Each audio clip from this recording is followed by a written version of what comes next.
जिसकी खोज में हम लगे रहते हैं। थोड़े समय के मेहनत के बाद, प्रयास के बाद वो हमें मिल जाती हैं। हमारी आंखों के सामने हर दिन सैकड़ों ऐसी चीजें आती हैं, परंतु उनमें से थोड़ा ही अंश हमें याद रहता है, क्योंकि वो हमसे संबंधित होते हैं या फिर हमारी दृष्टि को आकर्षित करते हैं। हम अपने काम में बाहर निकलते हैं, यात्रा में जाते होंगे, हम जहाँ कहीं भी संसार में घूमे फिरे, हमारी आवश्यकता की चीजें, हमारे लिए महत्वपूर्ण जो वस्तु हैं, वही हमारी दृष्टि में स्थिर होते हैं, यादगार के रूप में बस जाते हैं, वरन बाकी सब तो हम उसे छोड़ ही देते हैं। इसके अतिरिक्त हम जिसकी तलाश में निकलते हैं, उसे हम प्राप्त करने के लिए जो जगह पर उसके मिलने की संभावना होती है, उसी जगह पर हम उसे ढूंढने की कोशिश करते हैं। उदाहरण के तौर पर अगर हम सोना चाहते हैं तो हम कपड़ों की दुकान में खोज नहीं करेंगे या फिर पुस्तकों की दुकान में खोज नहीं करेंगे। सोना हो, चांदी हो तो उसी की दुकान में खोज करेंगे।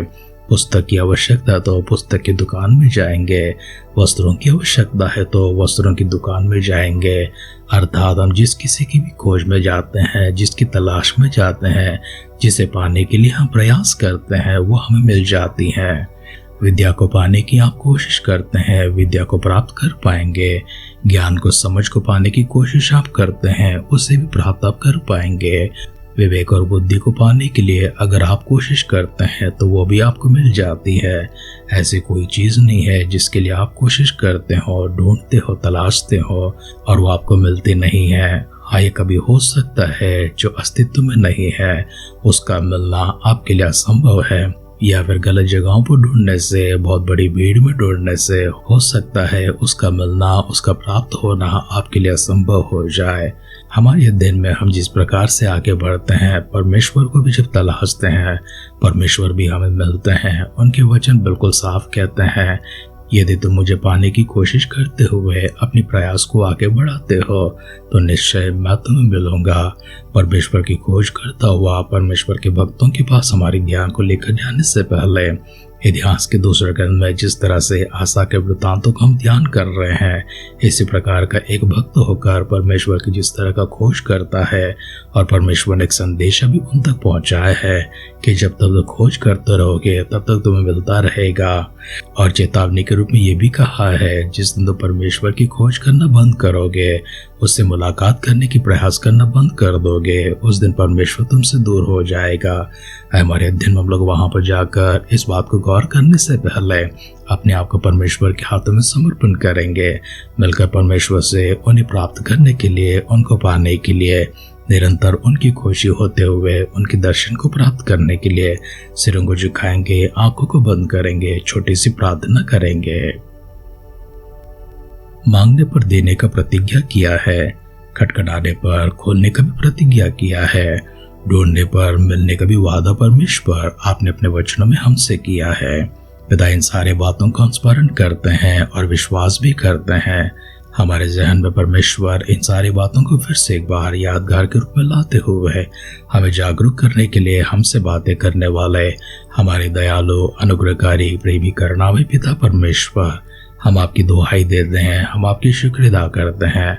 आदर, सम्मान, महिमा का भेंट परमेश्वर आपके दिव्य सानिध्य में लेकर आते हैं। हमसे बातें करने के लिए प्रभाव सिद्ध है, इसके लिए शुक्र अदा करते हैं। और पिता परमेश्वर हमें दर्शन देने के लिए आप इच्छुक है, इसके लिए परमेश्वर हम आपकी महिमा करते हैं। हमारे सारे परिजनों को, आपके भक्तगणों को आप ही के हाथों में लेकर आते हैं। संभाल कर परमेश्वर उन्हें स्थिर राहों पर खड़ा करने के लिए आपके दिव्य ज्ञान में अनुग्रह भरा दृष्टि प्रभु जी उनके ऊपर रखते हुए प्रकाशमान अभिषेक में और तेज में प्रभु जी विवेक में उन्हें चलाने के लिए प्रार्थना करते हैं। उनकी सारी आवश्यकता स्वर के भंडारों को खोलकर उन तक पहुंचा दीजिए। हर कमजोरी को, हर बीमारी को परमेश्वर इनसे दूर कर दीजिए। अपनी सामर्थ से, अभिषेक से और ज्ञान से भरकर प्रभु जी हमसे बातें करने के लिए सिद्ध हैं। आदर, सम्मान, महिमा हम आपको देते हुए हमारे उद्धारकर्ता, हमारे प्रभु यीशु मसीह के नाम से इस प्रार्थना को मांगते हैं। सुन और कबूल कर पिता। आमेन, आमेन, आमेन।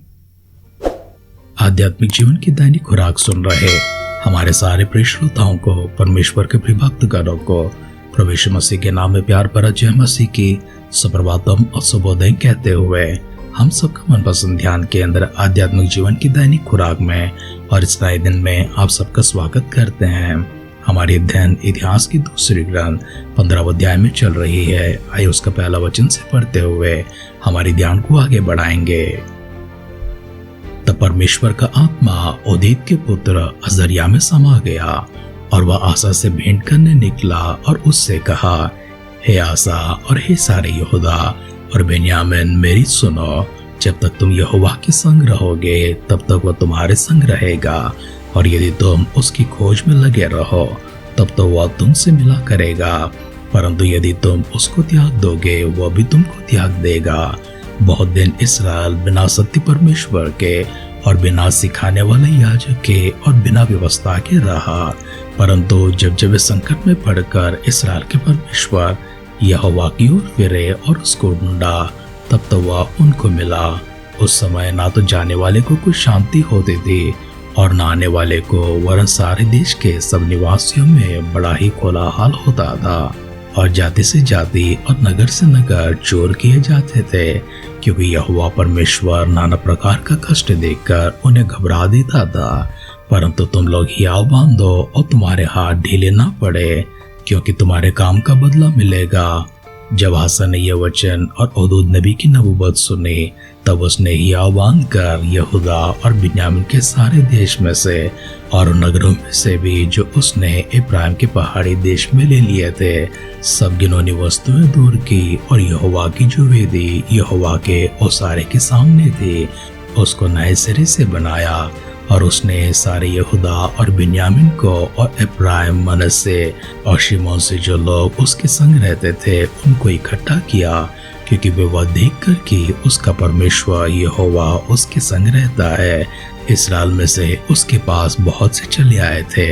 आसा के राज्य के 15वें वर्ष के तीसरे महीने में वे यरूशलेम में इकट्ठे हुए, और उसी समय उन्होंने लूट में से जो वे ले आए थे 700 बैल और 700,000 भेड़ बकरियां यहोवा को बलि करके चढ़ाई। और उन्होंने वाचा बांधी कि हम अपने पूरे मन और सारे जीव से अपने पूर्वजों के परमेश्वर यहोवा की खोज करेंगे। और क्या बड़ा, क्या छोटा, क्या स्त्री, क्या पुरुष, जो कोई इस्राएल के परमेश्वर यहोवा की खोज न करे वह मार डाला जाएगा।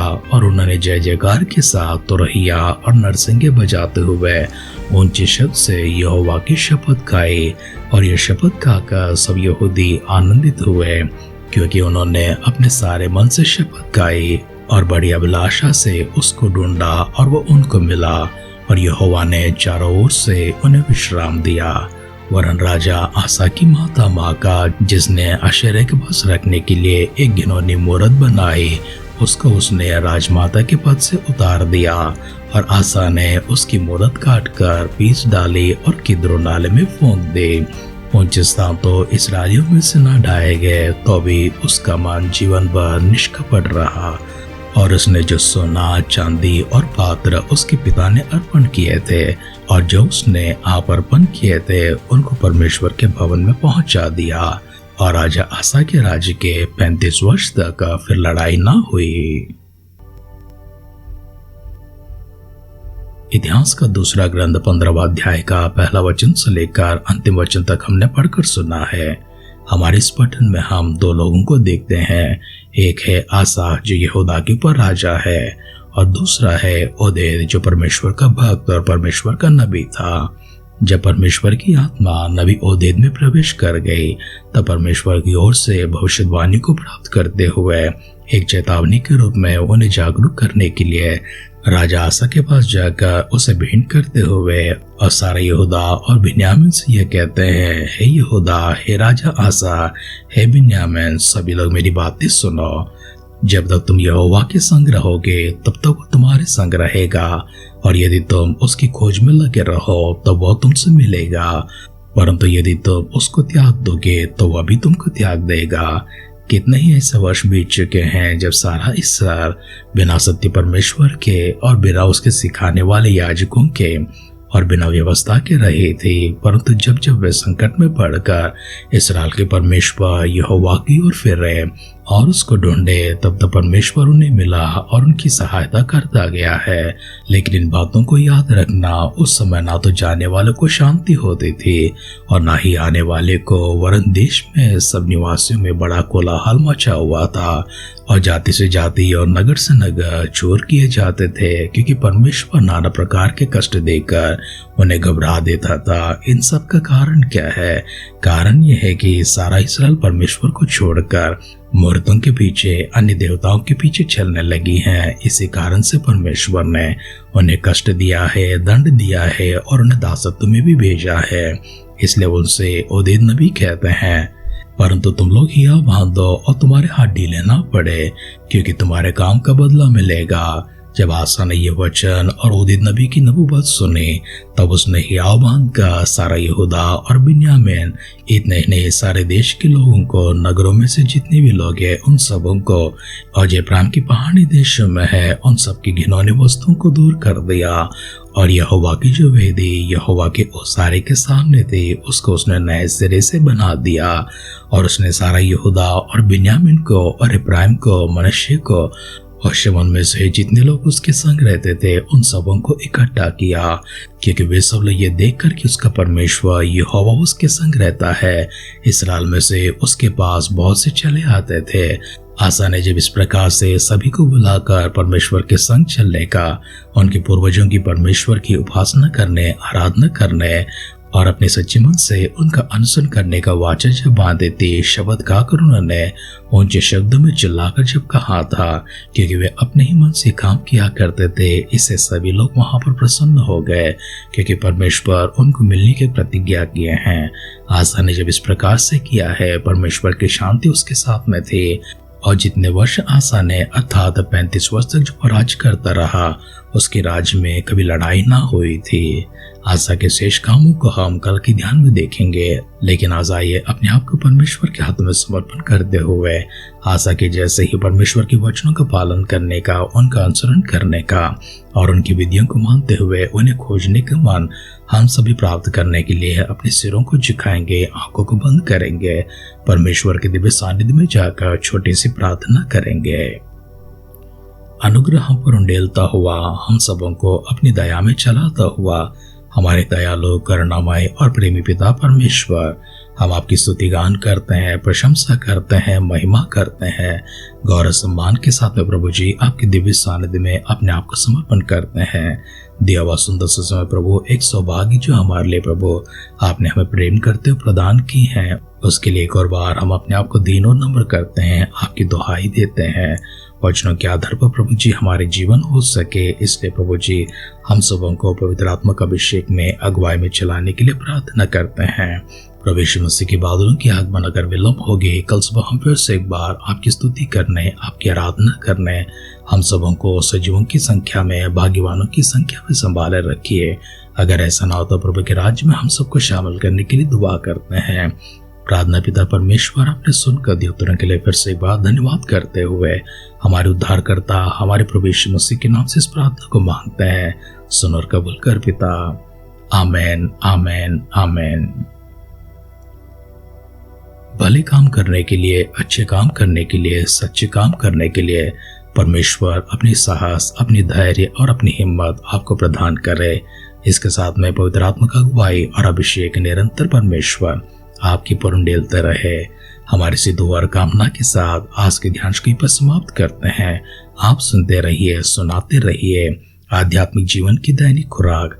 कल फिर मिलेंगे। अपना ख्याल रखिए, अपनों का ख्याल रखिए, दूसरों का भी ख्याल रखिए। God bless you.